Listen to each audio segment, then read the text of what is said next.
Ito po ang LCC Legaspi machine, inagamit ng 6 na araw na may 3 total meters na run. Ito po ang printer head, cupping, ganito ang mag-head clean.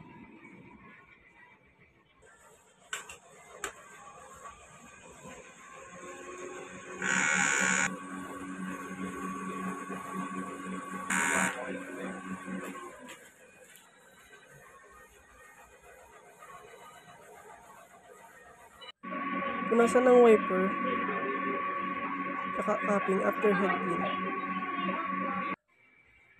Nozzle test.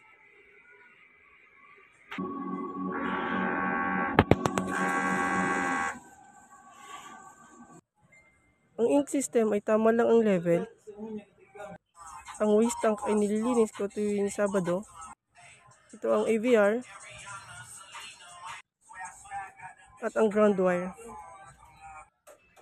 Nandito naman ang stock namin ng sabli paper, used, unused ink. Nandito naman ang records na nagamit namin sa magenta, sa cyan,